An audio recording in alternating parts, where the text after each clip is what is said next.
Well, my name is Laikram Narayan. Welcome to my presentation on APIs. Today I will tell you about what APIs are, how they work, and I will show you some code on how APIs can be implemented or how we can use JavaScript to collect or fetch data from an API. I will show you that and with JavaScript and Python. So let's uh, let's get into it. So what's an API? So API stands for Application Programming Interface. Um, so APIs are a construct made available in programming languages to allow developers to create complex functionality more easily. They're abstract, um, more complex. They abstract more complex code away from you, thus providing more easier syntax to use in its place. So API basically makes our life easier so that we can access data or um, some code base that are out there. It's been created by other people or other companies so that we don't have to create it ourselves. Um, Easier way to understand how API works um, is let's assume that you're in your favorite restaurant and you want to get some food. So instead of going to the kitchen and talking to the chef himself to make your order or tell him what you want, you send your request to the kitchen through a waiter, and the waiter does all of the um, processing and get all of the food for you instead of you going there and getting it yourself. Um, so we send a request to the kitchen through the waiter, and then the kitchen sends a response back to us through the waiter also. So we don't have to do any of the go into the kitchen and getting our food ourselves. The waiter does that. The waiter is like an API. So yeah, that's how it works. So here we have image that shows um, exactly how the waiter analogy works. So the application or the client wants to grab data from a data source server. Um, so to get that um, into our code or into our application, we send API request, and then the server receives that, processes it, and sends back API response back to us. And APIs are used a lot in the tech world. A lot of places and a lot of companies, a lot of application uses it. Um, Google uses it, YouTube uses it, weather apps that we're building are probably going to use it also. Um, even even in JavaScript, we use it a lot also. We use it in the what's called the DOM or the document object model in JavaScript. It uses um, make use of data that is out there or code base that are out there. The DOM API makes it easier for us to manipulate data structures, HTML structures, by calling built-in functions such as document get attribute or document that get element by ID.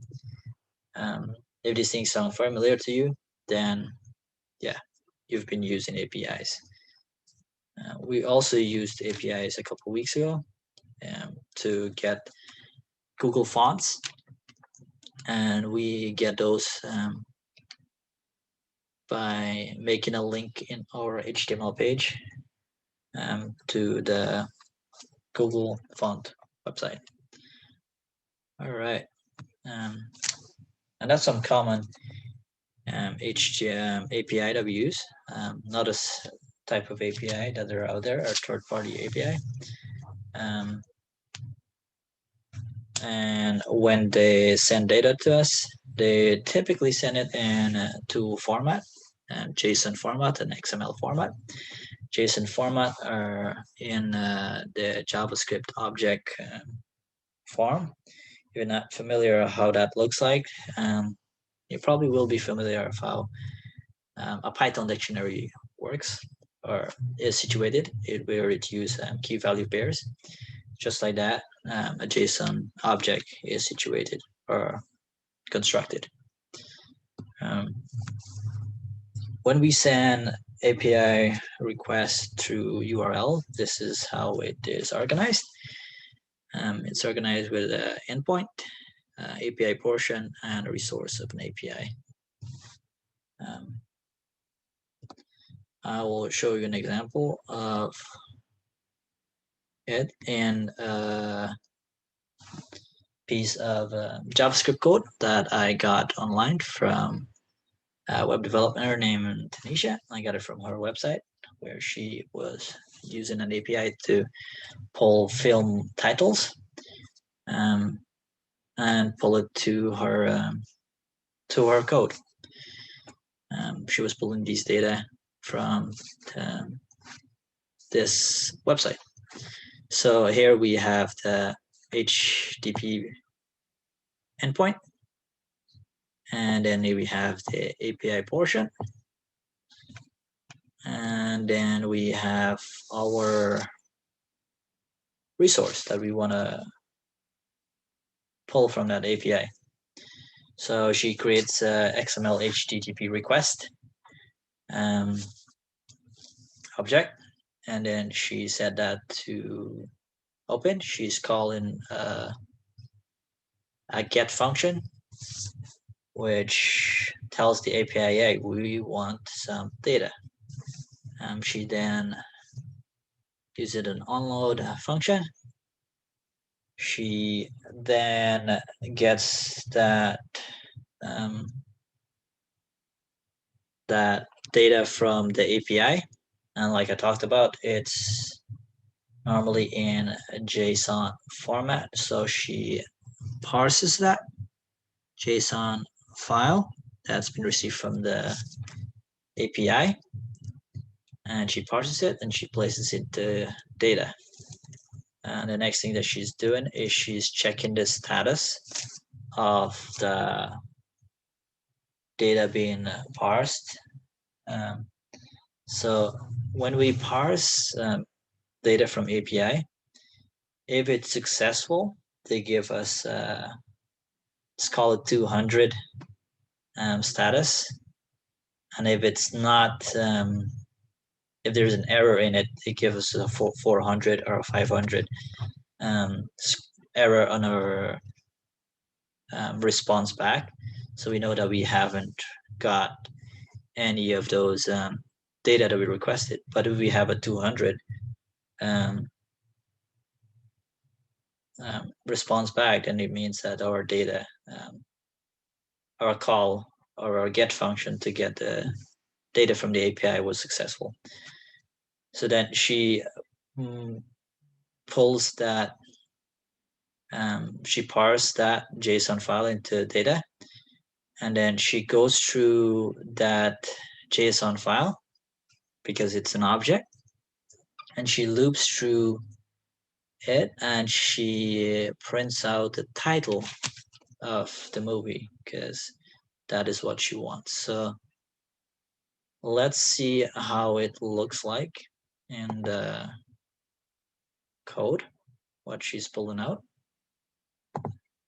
Okay, let's inspect it and console. And this is what she is pulling out to the screen. These are all the titles that are from that data source, and she's using that API to pull all of this information out from a server that's in some part of the world. We don't know where it is. We're not too concerned about where it is. All we want is the data, and we do that through APIs. Another example I'd like to show you is with an Python script. So here I'm using get request also in Python to get data from an API, and I'm trying to get it um, from an anime API actually, and I'm trying to get Naruto. I get that um, request and I store it in a JSON um, file. Well, it comes back in a JSON file, and I use the JSON to structure it. Then I go through that JSON file and I select what information I actually want. But before we do that, let me show you how it actually looks like, how this data looks like. Let's comment that out. Let's show you how the data looks like when it comes back from an API. When you send a request, how it looks like when it comes back in a response. So this is what the data would look like when it comes back in the JSON object. It's pretty cram. And it looks like it's hard to understand, but if you read through it, you can see what is actually happening. So it is in a object file. So if you look here carefully, there's a key, which is called a URL, and this is the value. This is the URL to that key. And look here also, there's the image URL, and that's the image URL. That's the actual URL to that.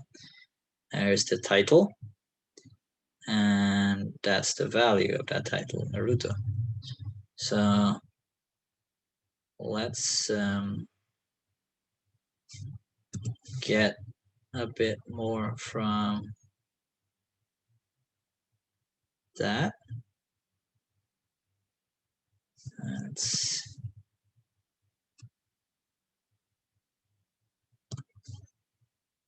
see if I can query this data set and get a particular, we want a URL. So we're gonna go through that JSON object that we just got from this API and see if we can get a URL from it.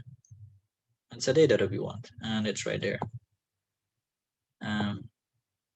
So yeah, this is how we get access to resources and data or code or functions that's already been pre-written that we don't want to write them ourselves, or we don't want to create a database by ourselves.